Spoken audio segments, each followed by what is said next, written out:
Close your eyes for a moment. Try to remember the sharp, biting scent of sulfur from a honeycomb coal stove, mingling with the freezing morning air, or the sweet, woody aroma of a camphor chest opening for the first time in autumn.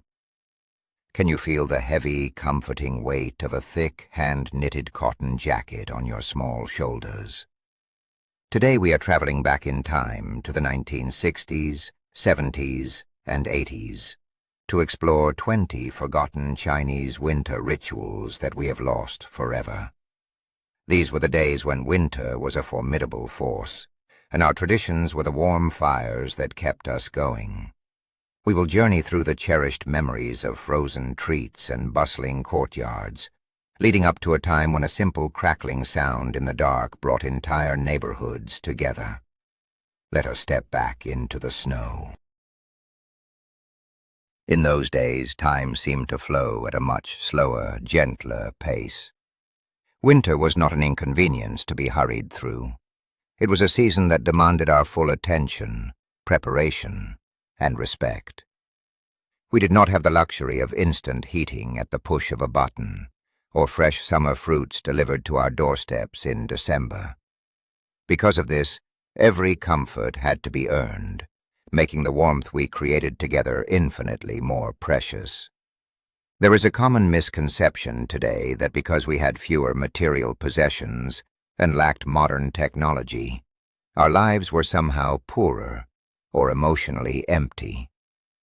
But if you lived through those decades, you know the exact opposite is true. Our lives were immensely rich in genuine human connection. The waiting, the preparation, and the shared struggles forged bonds that were unbreakable. We relied on our neighbors, we cherished our families, and we found profound joy in simple, shared rituals.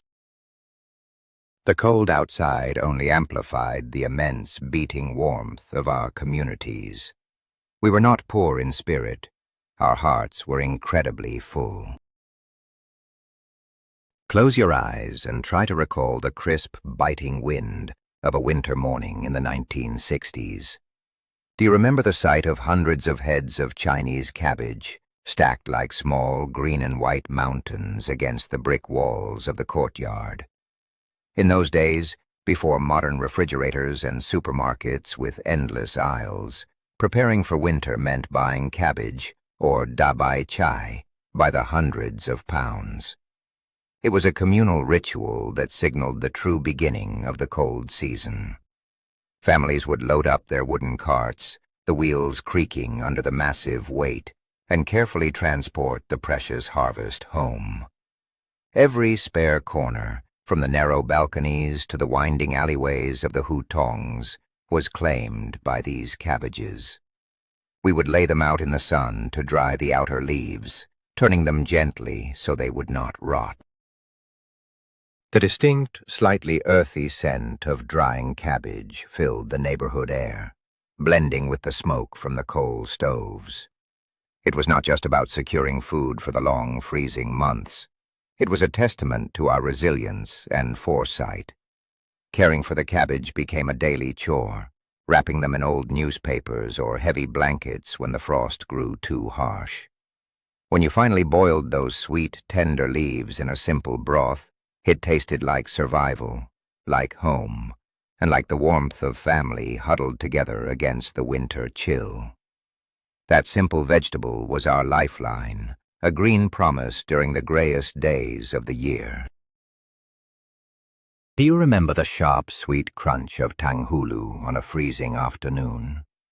Long before we had fancy candies in shiny wrappers, the ultimate winter treat was a bamboo skewer threaded with bright red hawthorn berries, coated in a thick, glass-like layer of hardened sugar syrup. The sugar coating was so cold and brittle that it would shatter against your teeth like thin ice. You could hear the vendor calling out his wares from the end of the street, a sound that made every child drop whatever they were doing and run to the gate. The vendor would carry a large straw pole, studded with these glowing ruby wands, looking like a magical tree moving through the gray winter mist. We would clutch our few precious fen, the tiny coins cold in our small hands, and point to the biggest stick we could find.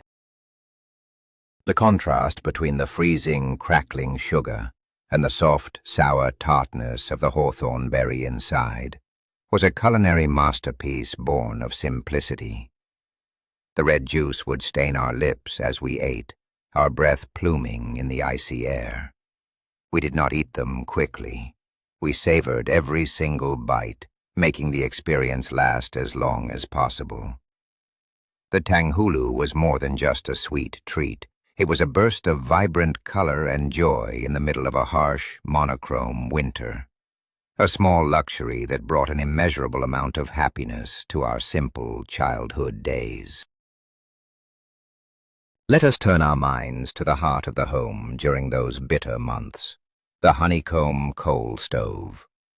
If you lived through the 1960s and 70s, you can absolutely recall the heavy, sulphurous smell of burning coal that blanketed the streets at dusk. Making the briquettes was an art form in itself, mixing coal dust with yellow mud and water, pressing them into those familiar cylindrical shapes with holes running through the middle, just like a honeycomb. Igniting the stove early in the morning was the first ritual of the day. You had to use wood shavings and old newspapers, blowing gently to coax the small flame until the coal caught, glowing with a deep, fierce orange heat. The stove was our lifeline. It boiled the water for our tea, cooked our daily meals, and provided the only source of heat in the drafty, uninsulated rooms. The entire family would pull their wooden stools close to that small iron cylinder, stretching out freezing hands to catch the warmth. We would leave a kettle on top all day, the gentle humming and hissing of the boiling water serving as the soundtrack to our winter evenings. Sometimes, if we were lucky, Grandmother would place a few peanuts or a small piece of steamed bun on the edge of the stove to toast, filling the room with a toasted, comforting aroma that made the cold outside disappear entirely. Think back to the sheer weight of the winter clothes we wore, specifically the handmade cotton padded jackets and shoes. We did not have lightweight down feathers or synthetic thermals. Instead, our mothers and grandmothers would spend countless autumn evenings stitching layers of thick, stiff cotton batting between pieces of durable cloth. The needles would pull through the heavy fabric with a distinct, rhythmic sound, a labor of pure love and necessity. When you put on that jacket, known as a mian ao, you felt like you were wrapped in a heavy, protective armor. We walked stiffly, our arms puffing out to the sides, resembling little padded dolls waddling through the snow. But oh, how warm they were. The thick cotton captured our body heat and refused to let the freezing winds penetrate. Our shoes, too, were meticulously hand-stitched, the soles made of layers of old cloth glued and sewn together until they were as hard as wood, lined with soft cotton on the inside. You could feel the rigid weight of those shoes with every step on the icy pavement. Wearing these clothes was a daily embrace from the women in our families. Every stitch was a silent prayer for our health and safety during the unforgiving winters. When the jackets finally wore thin at the elbows, they were patched and patched again, a beautiful mosaic of frugality and enduring care. And how could we ever forget the weekly pilgrimage to the public bathhouse? In an era when indoor plumbing and hot running water at home were unimaginable luxuries, bathing was not a solitary task, but a grand communal event. Walking into the bathhouse, you were instantly hit by a thick, suffocating wall of hot steam and the strong, soapy scent of cheap alkaline soap. The air was filled with the echoing sounds of splashing water, loud conversations, and the vigorous slapping of skin as people gave each other back rubs. We carried our little wooden basins, holding a towel, a bar of soap, and perhaps a small pumice stone. The large tiled pools were filled with scalding hot water, and easing your freezing body into that pool was a sensation of pure, overwhelming relief. Your skin would turn bright red, but the heat seeped deep into your bones, melting away a week's worth of winter chill. People would scrub each other's backs, sharing stories and catching up on neighborhood gossip. It was a place where all social barriers dissolved in the steam. After the bath, we would sit in the changing rooms, our bodies radiating heat, feeling lighter and incredibly clean. Walking back home in the biting night air, with damp hair hidden under thick hats, we felt invincible, carrying the deep, comforting warmth of the bathhouse with us. Let us recall a very special winter delicacy that might seem strange to children today: the frozen pears and frozen persimmons. In the bitter cold of the northeastern regions, nature provided its own freezing technology. Fresh fruits were left outside until they turned rock solid, their skins transforming into dark, almost black hues. When you wanted a treat, you could not simply bite into them. It would break your teeth. Instead, there was a beautiful ritual of thawing them in a basin of cold water. We would watch in fascination as a thick casing of ice formed around the fruit, drawing the frost out from the inside. When the ice shell was broken, the flesh inside was partially thawed, transformed into a slushy, icy sorbet. Biting into a frozen pear was a shock to the senses. The freezing, grainy juice would burst into your mouth, overwhelmingly sweet and refreshing, a stark contrast to the heavy, salty foods of winter. The persimmons, on the other hand, became soft and jelly-like, their bright orange flesh scooping out like the richest, coldest jam. Eating these frozen fruits around the glowing heat of the coal stove created a magical contrast of temperatures. It taught us patience as we sat and watched the ice slowly form in the water basin, anticipating that burst of icy sweetness that defined our winter evenings. As the deepest part of winter settled in, bringing with it the anticipation of the spring festival, another beautiful ritual began: the making of red paper window cuttings. I can still hear the sharp, delicate snip of my grandmother's scissors cutting through thin, fragile red paper. The evenings were long and dark, but the light from our small incandescent bulb cast large shadows on the walls as we worked. We did not have expensive decorations, so we made our own magic from simple sheets of paper.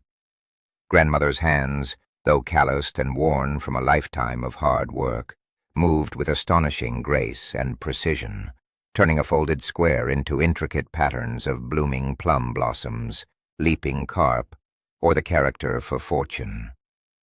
The smell of the simple flour paste we used as glue remains etched in my memory.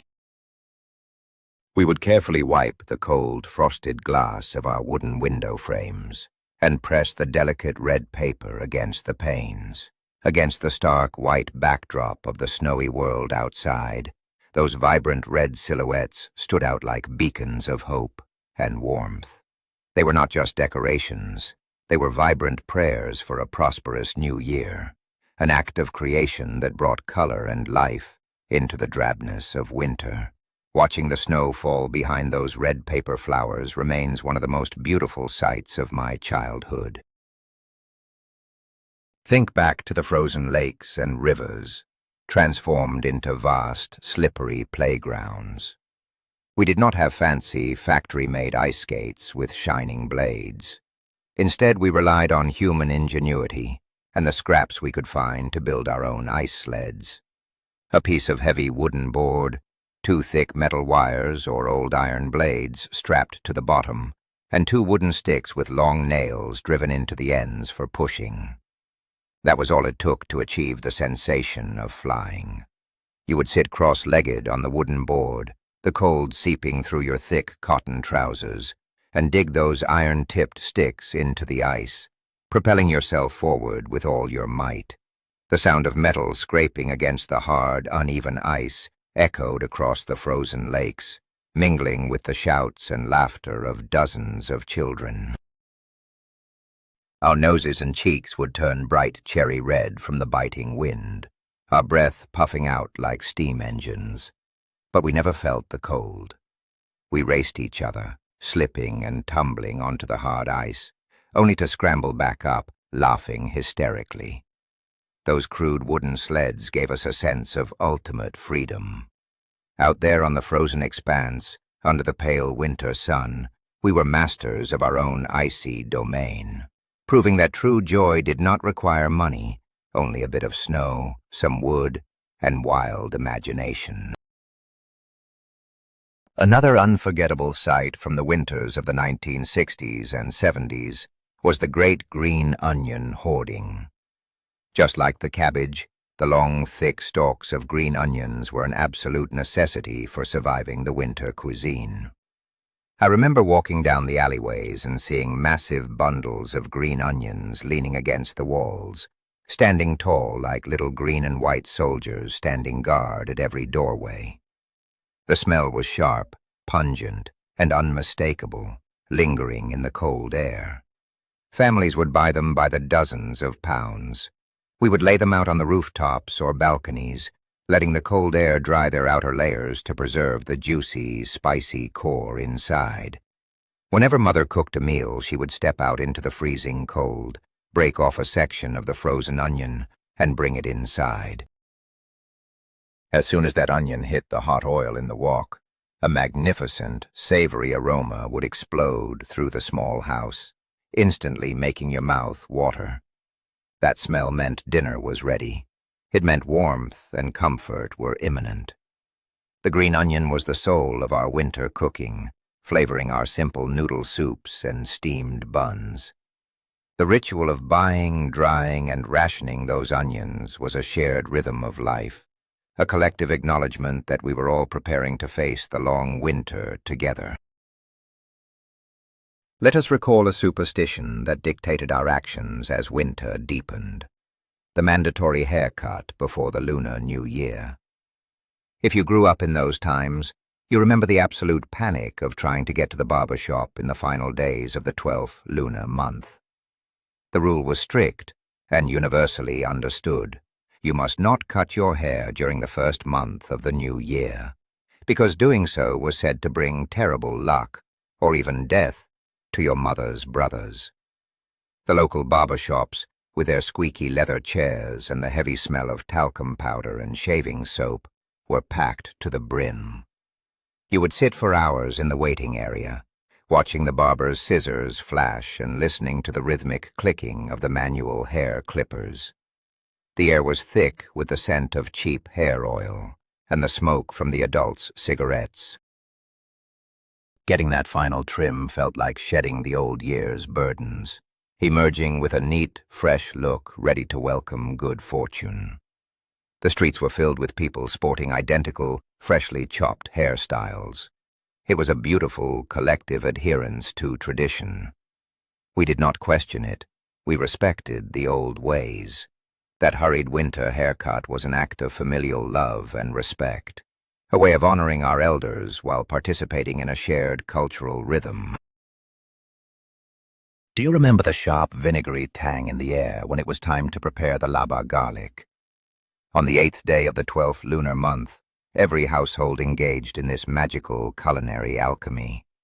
We would sit around the table, our freezing fingers peeling the papery skins off hundreds of cloves of purple garlic, taking care not to bruise them. Then we would drop the pristine white cloves into glass jars and drown them in dark rice vinegar. Sealing the jars tightly, we placed them on the cold window sills. Then we waited. Over the next few weeks, something truly miraculous happened. The cold temperatures and the vinegar caused the garlic to slowly turn a brilliant jade green color. Watching this transformation day by day was like watching a slow, quiet magic trick. When Chinese New Year's Eve finally arrived, the jars were opened with a satisfying pop. The smell of the sharp vinegar and the mellowed, spicy garlic filled the room. Eating those crunchy, emerald green cloves alongside piping hot dumplings was the definitive taste of the holiday season. The sourness cut through the richness of the pork, and the crunch was incredibly satisfying. Making laba garlic was a lesson in patience and anticipation. reminding us that the best things in life take time to develop their true flavor in the quiet cold. Think of the moment you had to slip into bed in a freezing, unheated room. The cotton quilts were heavy, but when you first pulled them back, the sheets were as cold as a slab of ice. To survive the night, we relied on the humble hot water bottle, the tang po zi, or sometimes something even simpler. I remember the heavy brass or copper containers filled with boiling water straight from the coal stove. You had to wrap them tightly in a thick towel or an old sweater so they would not burn your skin. We would slide them down to the very bottom of the bed to warm our freezing toes. For those who did not have brass bottles, we used thick glass bottles or even fire-heated bricks wrapped in thick layers of old newspaper and cloth. Placing that wrapped, heavy brick under the covers created a tiny, precious oven of warmth. You would curl your body into a tight ball around that heat source, listening to the howling wind rattle the wooden window frames outside. That concentrated patch of heat was a profound comfort. It felt like a small miracle in the vast, freezing darkness. We would wake up in the morning reluctant to leave that warm cocoon, the bottle or brick now tepid, but having successfully guarded us through the bitter night, a silent, glowing protector. And then there was the smell. If there is one scent that defines a 1970s winter, it is the rich, caramelized aroma of roasting sweet potatoes drifting down a snowy street. You would spot the vendor from afar, standing next to a large, repurposed iron oil drum mounted on a rusty tricycle. The drum was ingeniously modified into a portable oven, glowing red with hot coals at the bottom. As you approached, the warmth radiating from the iron barrel was a physical embrace. We would hand over our small change and watch as the vendor reached into the dark, smoky depths with thick, soot-stained gloves, pulling out a blackened, blistered sweet potato. The heat transferred immediately through our thin mittens. Breaking it open was a revelation. The charred skin gave way to a vibrant, golden-orange flesh that was steaming hot, impossibly sweet, and oozing with sticky, caramelized sugars. We stood right there on the street corner, eating it as fast as we could to warm our hands and our stomachs, passing it back and forth if we were sharing. That humble root vegetable, baked in an old oil drum, tasted better than any luxury dessert. It was the ultimate winter comfort food, a fiery, sweet treasure that made the long, freezing walk home not just bearable, but deeply delightful. Let us gather our memories around the most important table of the year, the making of the New Year's Eve dumplings, or jiaozi. This was never a solitary chore. It was a grand, noisy family assembly. Grandmother would be in charge of the dough, kneading it until it was perfectly smooth and elastic, while Mother chopped the pork and cabbage filling with a heavy cleaver, the rhythmic thud echoing like a heartbeat through the house. We children were given the task of rolling the dough into small, perfect circles using a wooden rolling pin. The air was thick with the smell of raw garlic, soy sauce, and sesame oil. The most thrilling part of the ritual was the secret coin. Grandmother would thoroughly wash a single fen coin and hide it inside one special dumpling. As we pinched the edges of the dough to seal them, our hands covered in white flour, we all hoped we would be the lucky one to bite into the coin, ensuring a year of great fortune. When the dumplings boiled in the massive iron wok, tumbling in the rolling water, the anticipation was electric. Eating them together at the stroke of midnight, surrounded by the faces of those we loved most, the steam rising between us, was the absolute pinnacle of winter. It was a ritual that bound us together, wrapping our hopes for the future in little parcels of dough. You cannot remember a winter from that era without hearing the deafening, joyous roar of the firecrackers. In the 1960s and 70s, setting off Bian Pao was not a carefully regulated spectacle. It was a chaotic, thrilling neighborhood rite of passage. As the new year approached, the small, winding hutongs transformed into a battlefield of red paper. We bought strings of small red firecrackers wrapped in coarse brown paper. The smell of sulfur and gunpowder hung heavy in the freezing air, a sharp metallic scent that meant celebration.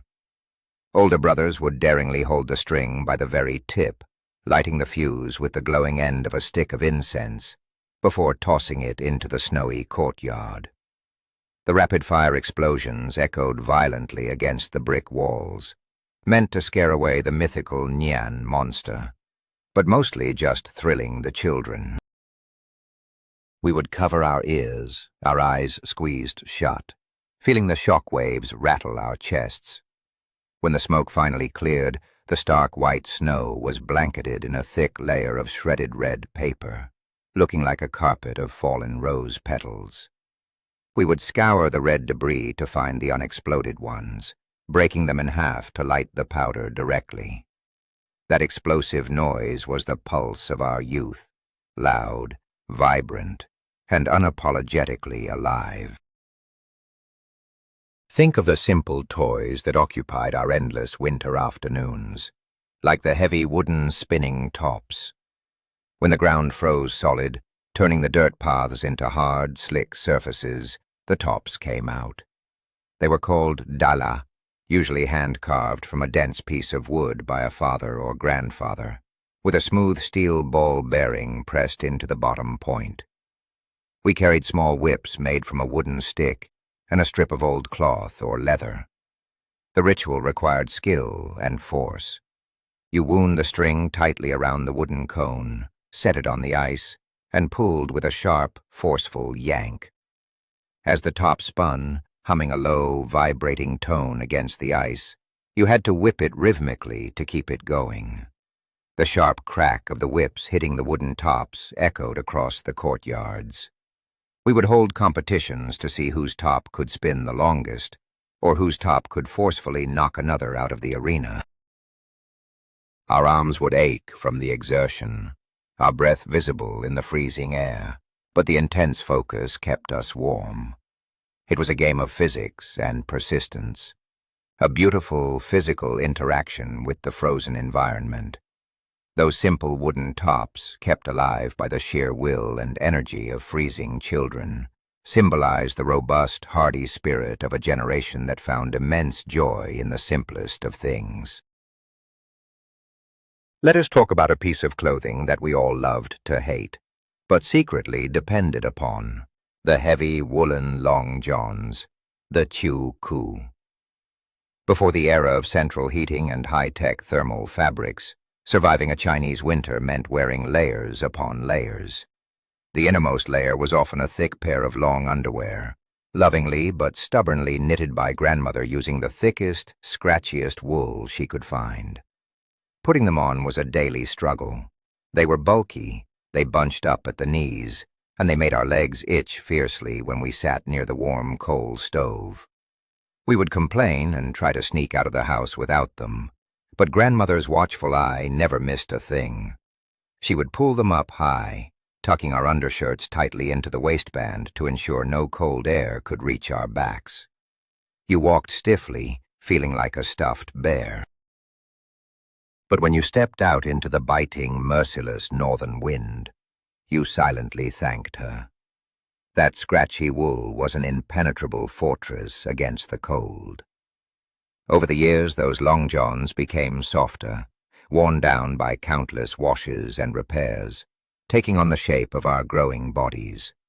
They were a physical manifestation of a grandmother's relentless care, a heavy, itchy, incredibly warm hug that we wore every single day of the long winter. Do you remember the intense, careful arithmetic of winter survival, involving the grain and meat coupons?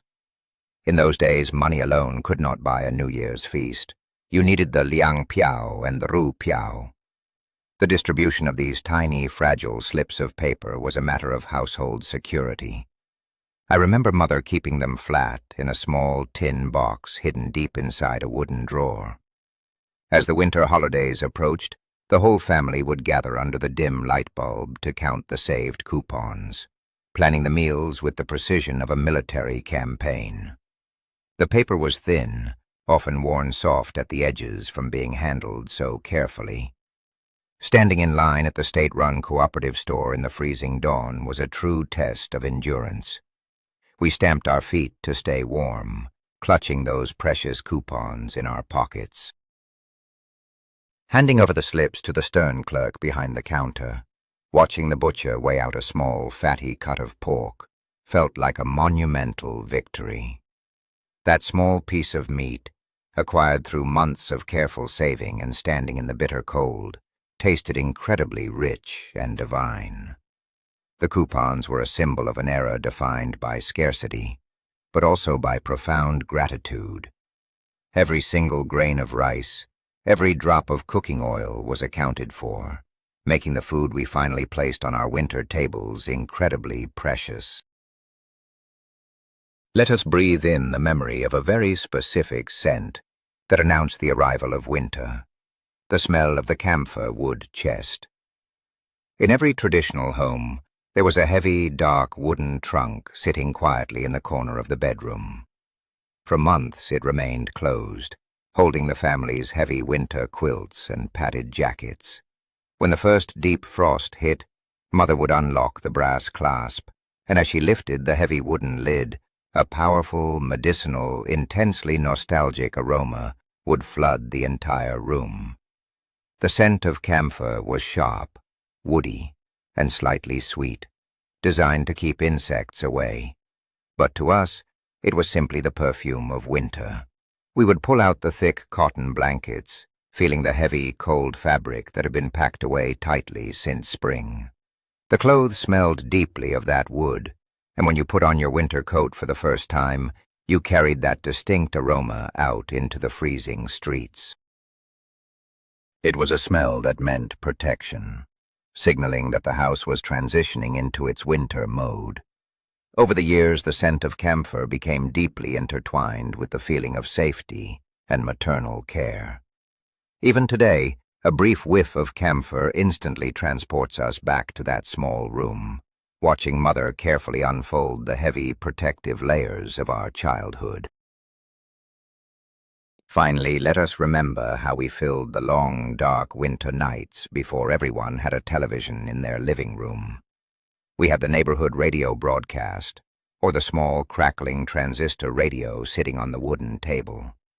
When the sun went down at 5 o'clock and the freezing wind howled against the paper-pasted windows, the whole family would huddle near the coal stove, bathed in the dim yellow light, and turn the dial.